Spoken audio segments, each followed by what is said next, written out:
mag jolupo e dho wedhe mag nam kata beach management units mondo kondo bed riwruoge mag saga manyalo jolo jolupo kod omenda kaka yo mar medo yuto mag jonam.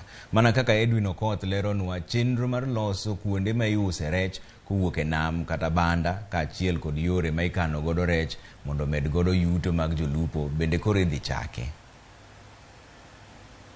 Ei chenro no, jatend migawo mar mwandu mawuok e bwo lowo kod nembe ma pachoka Salim Mvurya wacho ni riwruoge mag banda 445 mayudore e dho nembe ma pachoka ibiro losgo riwruoge saga 60.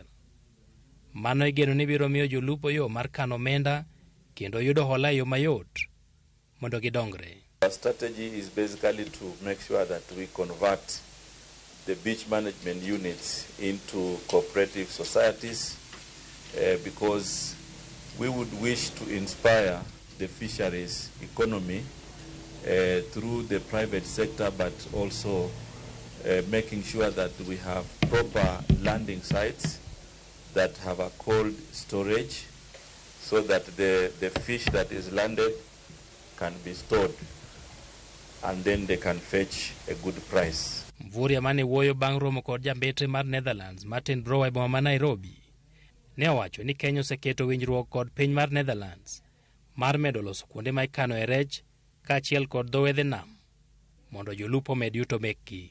We have Ogal where we'll be putting a landing site. We have Wichloom, we have Asat, we already have Luanda Kotieno in Siaya, which we should be able to upgrade. We have Sori in Migori, which we should be able to upgrade.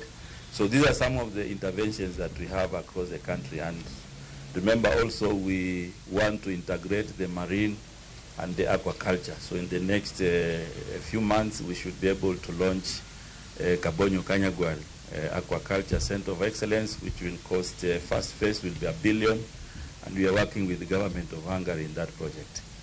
E winjruok makamano, pinywa Netherlands bende chano miyo Kenya kony mopogore opogore kaachiel kod keto mwandu e arita mag nembe kod nyayo teko stima ka itiyo kod chieng' kata sola.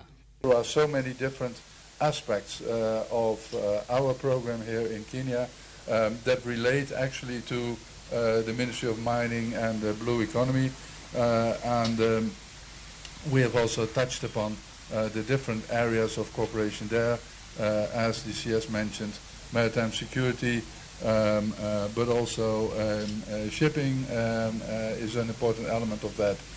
Cold chain again, which we discussed with the Ministry of Transport and Agriculture, but mining is also, and blue economy is also part of that discussion. Chenro maket kod mano osechak e dho wedhe nam ma Turkana, kama wachore ni omenda maromo $1 billion biro tiyo. Bero keno mag rech igeno ni biro medo ndhadhu ma jok machamogi yudo, ka opim kod rech ma ochiel kata ma otuo, kama bende rech manumu biro miyo jolupo thuolo mar manyo chiro mowinjore kendo medo yuto mekgi. Edwin Okoth, Ramogi TV,